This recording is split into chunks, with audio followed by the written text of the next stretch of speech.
Guys, welcome back to the Arsenio's ESL podcast. And yet again, I have my partner in crime here. Her name goes by the name of Katarina Gleisberg. You know what? She's out there in Nebraska. If this is your first time tuning in, guys, you're going to be in for a special one. I've seen a lot of different things out there in terms of people saying, how can I develop my speaking? I've seen so many different things. How can I, develop my listening, et cetera, et cetera. So what we're going to do, we're going to narrow this down specifically to speaking, and then we'll branch out if we have time. If not, of course, Katrina, she comes on a bi-weekly basis. Oh, I hate saying that. But she comes on a 2-week basis or every other week, whatever you want to call it. And with that being said, who cares about me? Let's get into this. Katrina, thank you so much for coming on. I am excited, as always, to be on your show and feed off of your amazing energy and get to respond to your very, very diverse international audience and all these great questions. So thanks so much for having me here. Absolutely, absolutely. And speaking of diversity, man, I'm just so grateful. And I just want to give a shout out to just about everyone out there. I just never thought, I'm talking Europe, Africa, you name it, to the littlest countries like Mozambique, and we got Egypt, just a lot of different places who listen. And, over the last 10 episodes, there's always up to nearly 50 countries that listen to this ESL podcast with over 140 cities around the world. So, man, and that's only in the last 10 episodes. So, if I put it all together, oh my goodness, yeah, for sure, it's over 100 and 200 in each category. But nonetheless, people developing speaking, what Katrina did today was put together, compile a wonderful list of things of how we can improve or how we can help you improve your speaking. So, Katrina, let's dive into this. Of course, you having the experience out there in good old Greece, teaching out there at an international school, going to Panama, teaching out there and whatnot. When it comes to developing speaking, I want you to break us in. Okay, so a couple of these things are little tidbits that we have touched upon in some of our previous podcasts, speaking about mindful communication and speaking about the balance of the language learning domains, reading, writing, speaking, listening. But yes, we will primarily focus on speaking. So first of all, as we've shared before, I think the very obvious tip, number one thing when students ask, how can I improve my speaking?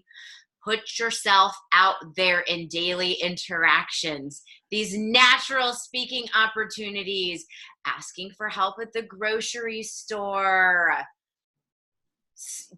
talking to the person taking your ticket on the bus, speaking to people in line, small talk, ordering at a restaurant. Put yourself out there in these simple situations are the most important because this is what I hear from most students that they want, right? They want to know how to speak in real life situations. So I know it's the hardest part, but it's one of those things where the only way you get better is to practice, practice, practice. Right. And that's it right there. Not being afraid of being judged. You know what? I have a story real quick. Right when you said putting yourself out there, there's a lady that I used to work at this company a while back. I still work for them, but not at that specific branch. And I told her, I said, you speak English very well. How did you do it? And so there's this notorious place here in Bangkok, right? It is called Khao San Road. Khao San Road, this is where all these backpackers from around the world, they come together. And it's a great way for Thai people to emerge and to create those conversations. So she said she would go up to each and every individual and say, hey, how are you doing? Where are you from? She says sometimes people will be like, what the hell? And other times people will be like, join us for a drink. You know what I mean? But it's that rejection that's needed also for the acceptance. So I love that you said putting yourself out there and just not being afraid of being judged. I actually made an ESL podcast in terms of that. When you are no longer afraid of what other people might be thinking about you, that's when you overcome everything. You overcome yourself, So that is an excellent point. How about your point number 2? Yes. Okay. You were just talking about all your listeners and all these other places. In this day and age, with the internet and all of these different platforms, there's no excuse to be ignorant. I've heard that quote before. There's no excuse to be ignorant when you have the resources. So research the platforms available that can help you learn and to match you with a conversation partner. There are so many platforms of places you can go. English speaking, Facebook groups, and different websites where they will match you with a conversation buddy.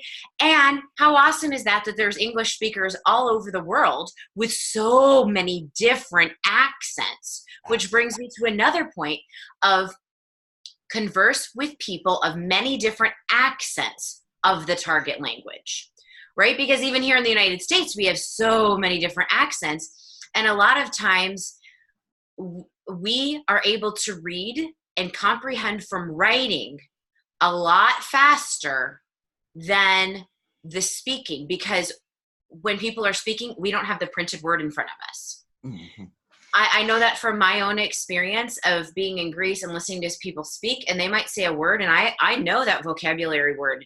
These are simple words, but sometimes people's accents or how fast or how much slang they're using, I don't realize it's a word that I already know.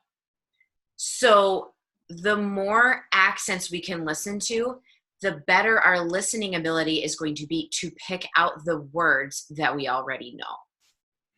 That's beautiful. And it's amazing that you said that, because I was just talking to you right before this. And I told you that, hey, I'm going to go into these English speaking groups. I'm going to see what they're talking about. A lot of it's IELTS preparation. But you know what? 90% of the questions are, can I have a buddy to practice speaking with? And it's just all the time. I see a bunch of them, and there are a lot of people out there who are messaging. And then it brings me into the accent part. This is why a couple of months ago, I say, you know what? I'm going to launch ESL Worldwide Conversations. Because if I could somehow get a virtual class, okay, and this is not through an organization, this is through the ArsenioBuck Show, and have an accent from China, have an accent from Madagascar, have an accent from Dubai, have an accent from France, and have an accent from Uruguay, all in one group, that's going to enable you not only to pick up the different various accents, but also just take away all the borders that actually exist out there, all the labels. You know what I mean? And this is why I presented you with the idea in terms of, if I had a bunch of students in South America and North America, I would like, you to have that side, and then, I could deal with this side because the time zones and whatnot. So that's brilliant. And that's another way. And that's what people need to do. You need to start getting into these Facebook groups. If you type English speaking group or English grammar, whatever it may be, okay, but preferably English speaking, you type that in on Facebook. There are a number of groups there, okay? You're going to come across some creepers. You're going to come across some crazies. You're going to come across a lot of weird folks. But you know what? If they're weird, hey, there's a block button on social media, okay? So, that was an excellent point. So let's go on to the next one. Okay, so I had mentioned that a lot of times we know the words, but we can't recognize them in speech because of accents or slang. Mm-hmm. What helps, and I've done this too in other countries, watch TV and movies with the subtitles. I love that. And follow along, because a lot of times you'll realize, oh, I've seen this word before in print, but that's really how you pronounce it? Mm-hmm.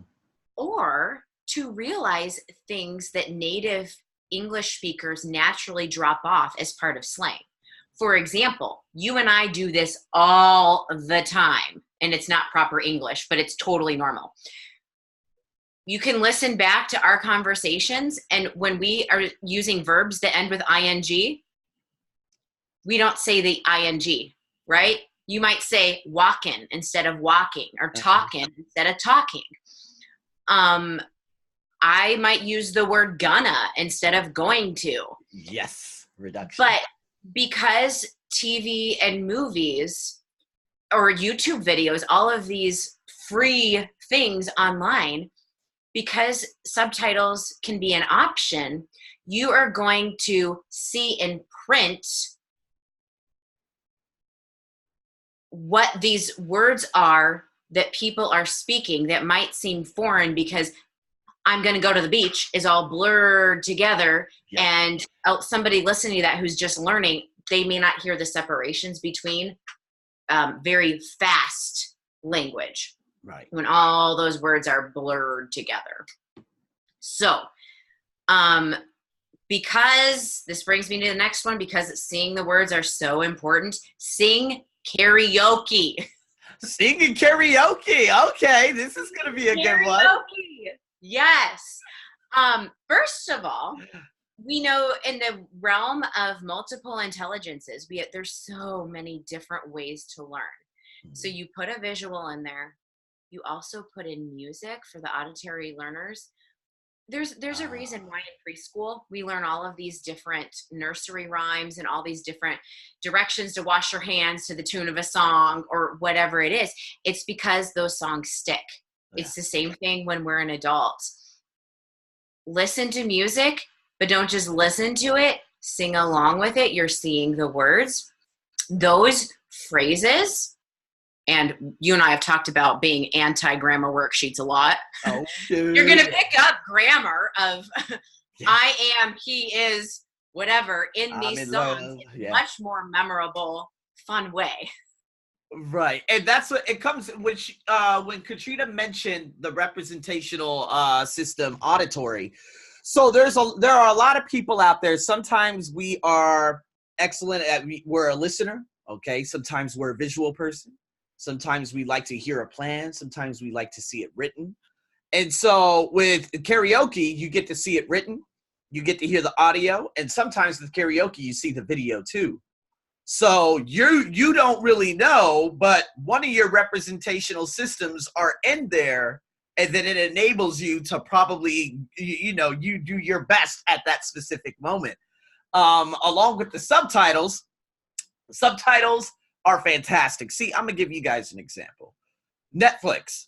Okay, I just got up on Netflix. Oh my God, like 2 months ago, because one of my friends, she had it on her phone, and then I wanted to watch Bird Box by Sandra Bullock, and because I've seen it all the time, I was like, oh my God, that's such a good one. But then I saw all these other weird zombie apocalypse movies. I love zombie apocalypse because for 2 hours I could just burn my brain cells and just watch this. You know what I mean? And so it was just one after another. I was like, hey, we're going to come over and watch some Netflix. Yeah, you know what I mean? So, and there are the subtitles for her. Why? Because she's Thai. So she's watching it. She's like, oh, okay. And she understands everything. She's listening and she's reading at the same time. You know, I have another girl who's from the northern part of Thailand who I'm going to teach this evening, as a matter of fact. And, I hope that doesn't get too loud. My alarm, as a matter of fact. But I think it's okay. Anyway, so, yeah, after that, just completely went all over the place. So she can speak English quite well. And I'm like, how do you speak English? She's like, oh, well, you know what? It's very, very easy for me. Just because I learn a lot of Netflix, and she speaks a lot of French too. And I'm like, oh, she's understanding it. And I'm like, how do you watch Netflix? Well, I read the subtitles. And it's funny because when I go to the next student on the left of her and I say, how do you learn English? Her speaking capabilities are down. Everything's just about down. And I say, do you watch Netflix? She's like, no. And now I'm not saying Netflix is the only thing, but you have to enable yourself to listen, a visual, and read at the same time. You're getting all three, or the 3 out of the 4 of the representational systems that actually exist. So good, very, very good point, Katrina. So yes, and if you watch simple movies, and we've discussed this before, but if I am watching a Disney movie in Spanish and I have the subtitles happening, it's a story I'm already familiar with. Already, content that's made for children is going to have more simple language, so it's a really, really great starting base. And generally, kids not only have this more simple language, but they speak more slowly. So it's a a phenomenal tool that just seems so simple. And this relates to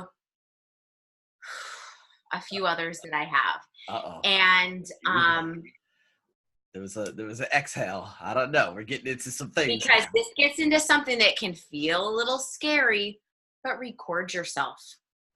Record yourself. Especially, okay, people love quoting movies, right? People love quoting movies. It's so fun because you like to hear your friends quote things back. But how often do we listen to ourselves? Recorded. So this next one, the reason why I had a really, really deep breath there is record yourself, because this was a fear I had to get over about 1.5 years ago before making all these videos, is because some people are just so petrified to go back and watch a video or listen to a recording of them. But if you can record yourself and start with something fun, a book that you like, movie quotes, etc., record yourself speaking and then go back and listen. And you will notice things that you can't notice while you're in the process of speaking. You might notice things such as when I've gone back and I've listened to episodes of podcasts you and I have done, I've noticed those things such as, oh, we use a lot of, I'm not saying the ing, I'm using the slang of stopping instead of stopping. Or I noticed that I use the word literally a lot in this particular podcast. But it's such good feedback. So for someone learning a language, you will notice things such as your pronunciation. Are there particular words where you pause and you draw them out? And so you can notice the pattern of, oh, maybe I need to practice these particular vowel sounds. Or it could be an accent where you realize, ooh, I should be accenting a different syllable. All of those things that make you easy to understand, you can notice that better if you listen to a recording of yourself.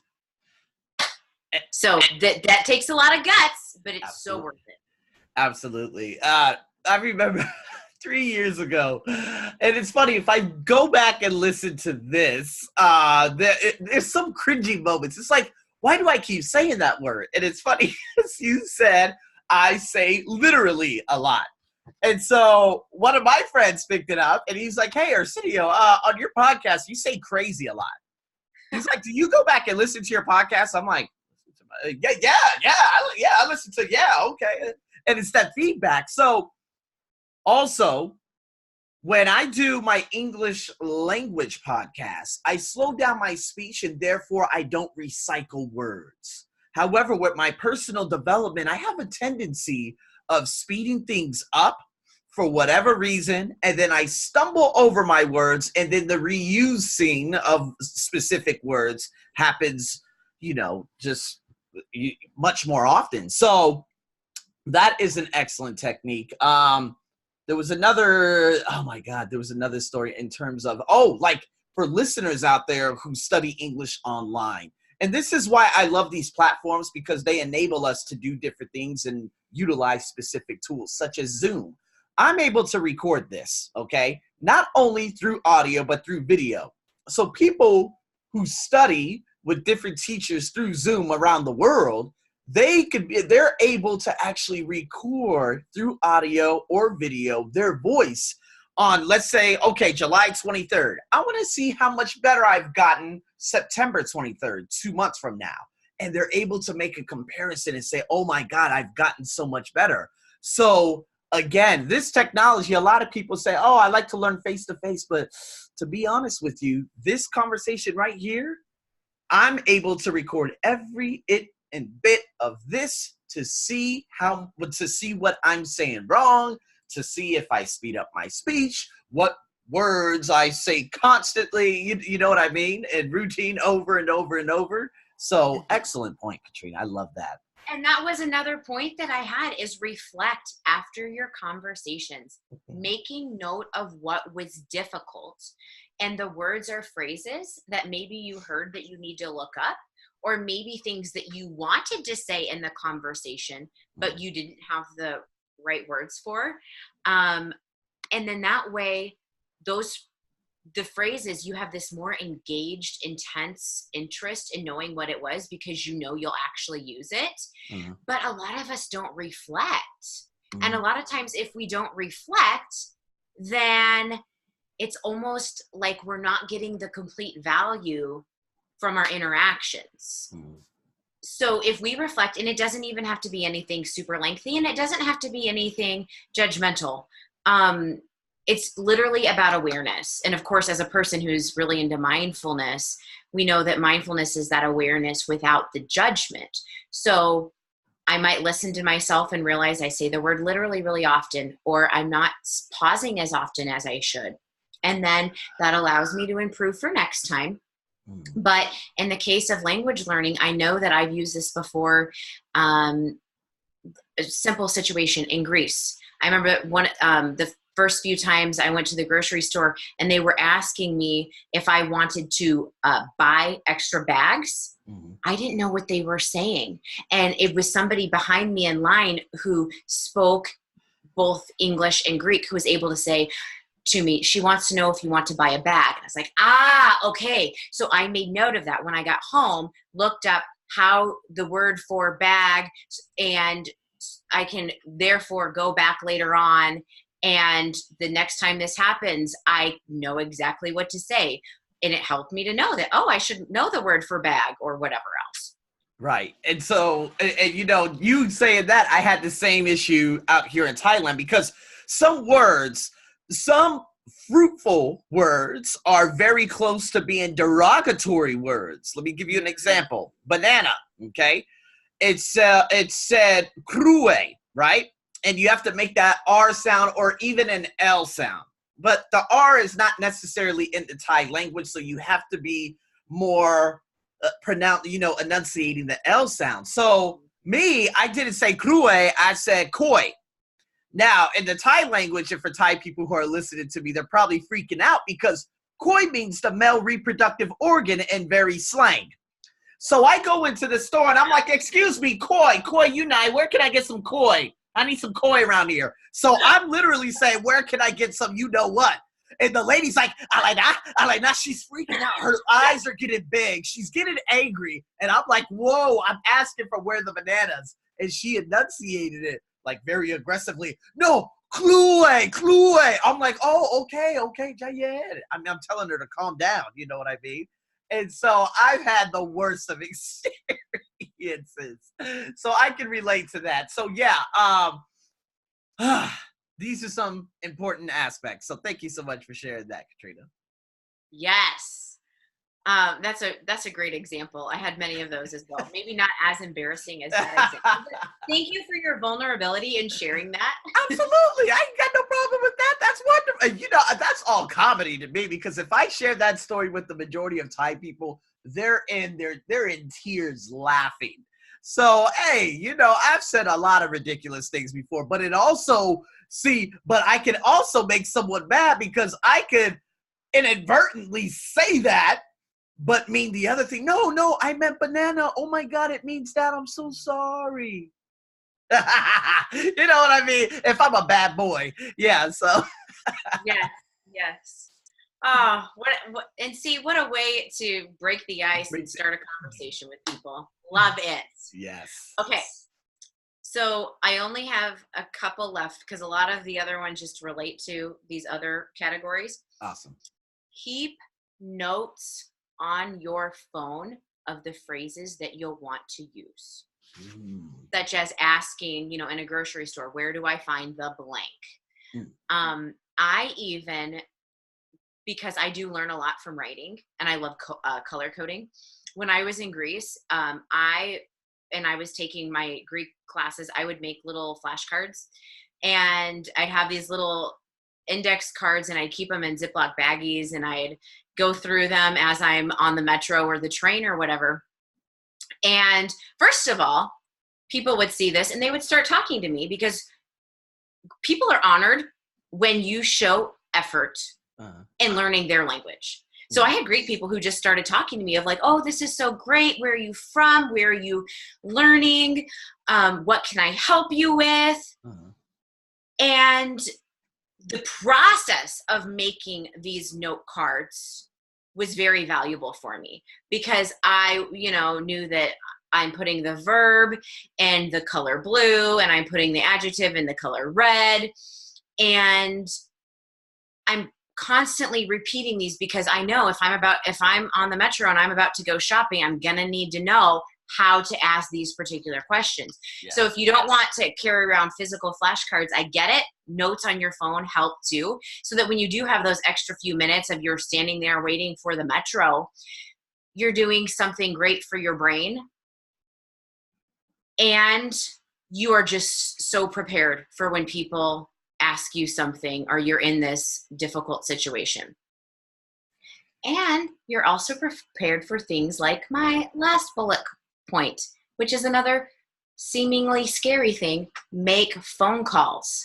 Ooh. Phone calls can be scary because, unlike being in person or a Zoom conversation like this, you can't see the person. You can't see their gestures. You can't see their facial features.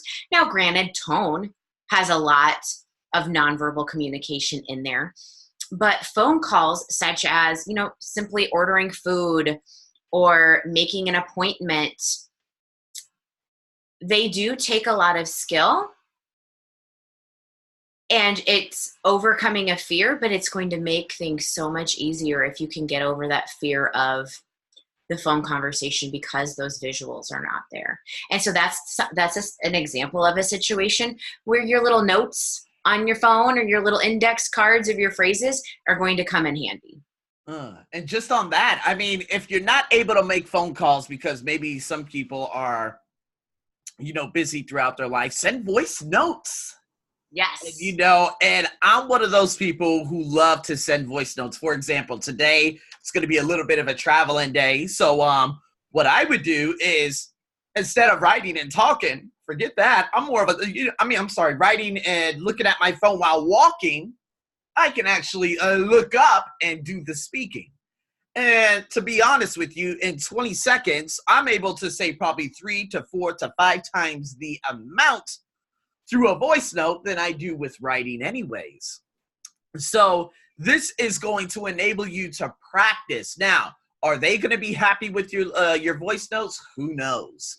But if they are, or regardless if they're not, this enables you to practice your accents and things that you have probably learned. So if you learned something in a book, a little bit of pronunciation, instead of saying, I'm going to go to work, you could say, hey, I'm going to go to work. And you can message 5 people in your little friends list and say, hey, what's going on, John? Hey, you know what? I'm going to go to work right now. I'll speak to you later.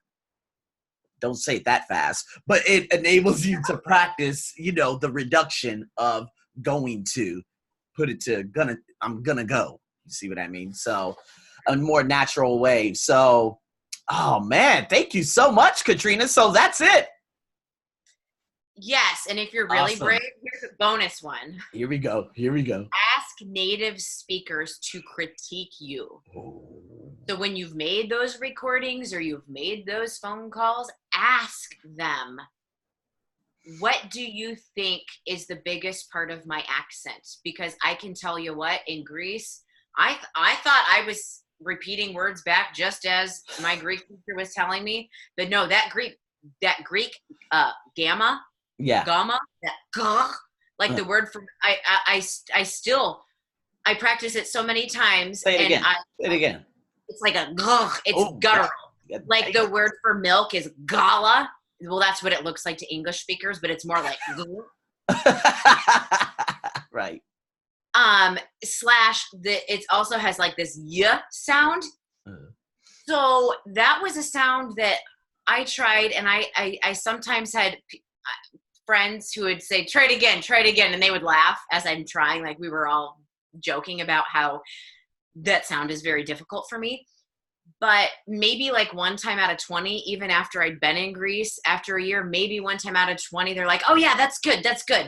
Other times they're just laughing. But at least I was aware of where it's hard for others to understand me, so that I know when I get to a word that has the gamma sound in it, I know to slow down or to use gestures, or to let them know non-verbally that I'm aware that I am not pronouncing this correctly. Right. Oh, man, beautiful. Man, that was perfection. That was a half hour of a beauty for all of you out there. As a matter of fact, we're going to be putting these questions together. I normally do transcripts and put other things together for you guys to actually to read and whatnot. So like Katrina asked me just recently, hey, do you transcribe your episodes? In terms of episodes like this, and other episodes that are very, very high up because there are a lot of people that listen to specific episodes. Absolutely. Now, is it going to be word for word? Nah, I'm not going to spend like maybe 2 hours to go through it every little bit. But the topics and the number 1, 2, 3, 4, it will be there. So again, you guys will be able to look at the blog and read it through the transcription.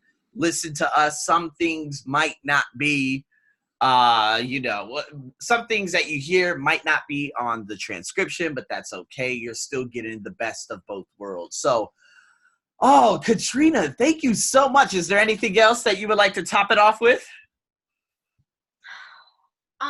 Okay. The last few podcasts, we've ended with like something totally random. Yeah.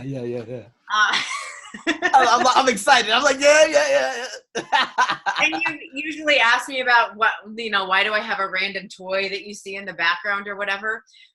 Because I am in the process of moving and I'm getting rid of stuff, and I have these ginormous Rubbermaid bins that my parents have given me when they moved of stuff that I didn't even know they saved. I found another toy that kind of goes along with the Curious George and the monkeys and all the other toys we've looked at. Here we go.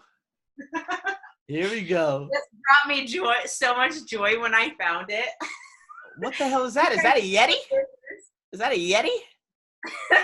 It looks like a Yeti. So That's but it's so covered you can't see its face. The fur has gone a little out of control since the early 90s. This toy. It's a toy dog, in case you cannot tell. And it was a delight. It was a delight for me. This was it has a leash and there's a button. Okay. So this was in the early days of remote controlled things. And so literally the remote only did stop and go. That's all it did. It didn't even change direction. So if I'm walking this little motorized dog on the sidewalk and it would start to veer towards the grass, I would literally have to pick it up and change directions. Right. But Gogo, my walking pup, was kind of a big deal for little 6-year-olds like me in the early 90s. You've saved all of that. And you know what? Just looking at something like that from the early 90s, I just go back to what I used to watch and what I used to play with in the early 90s. You know what I mean? So having those types of toys, and that's a Yeti. That is a Yeti. No, it has been in a bin. Okay. I forgot I even had it, and it's had other stuff on it. It used to have like a brush, and I used to maintain it so that the hair was kind of tamed, and you could actually see it was a face, and you could see that it was a dog. Not just a big fur thing. Yeah, right. Yeah. And so, and the thing is, for people who are like, what is a Yeti? A Yeti is kind of like a snowman Bigfoot, right? Is that what that is? Like a snowy Bigfoot? Yes. Okay. Abominable snowman. Abominable snowman, yeah.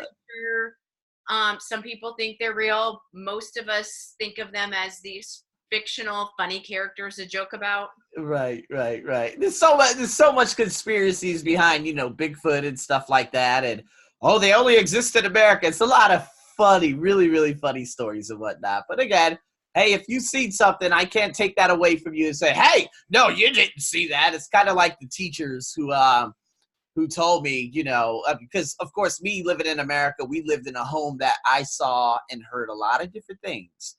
And this British guy was like, no, you did not see anything. No. I'm like, you don't even know where I'm from. You don't even know who I am. Shut up. How is someone going to tell me what I didn't see, although I saw it? Oh, God. So anyways, for all you Bigfooters and Yeti folks out there, man, I'm not taking away anything from you guys, okay? But till I see it, I'm going to have to just say I'm going to have to debunk it, okay?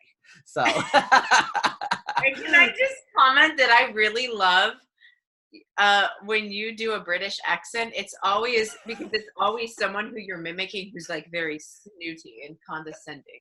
Yeah. That's exactly right.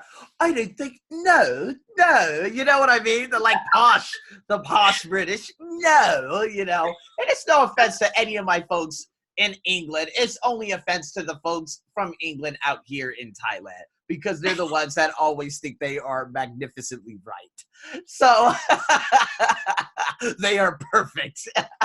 Same with the Americans. Same with everyone who comes here. Oh my God, good times, man. I have so much fun here. Anyways, Katrina, thank you so much for sharing the little Yeti. And thank you so much for sharing all those wonderful tips for everyone out there, man. I'm going to be putting this into, again, transcription, list out the number ones, all the way, the bullet points, which Katrina made so diligently for us. Thank you so much for that. And guys, man, we got so much coming. And you know what we need your questions, okay? Yeah. So for everyone out there who's listening, if you guys have any questions in regards to learning anything in general, we would love to do a Q&A podcast, okay? Now, this one is more of development speaking, but if you guys would like us to touch up and answer your questions and have your questions featured on the next one, please make sure you share away. And again, Katrina, thank you so much for tuning in. Thank you so much again for having me. It's always a delight. Absolutely. And guys, with that being said, man, thank you for tuning in to another ESL podcast. I am your crazy host. As usual, it's time to boogie woogie. You guys stay tuned for more. I'm your host as always. Over and out.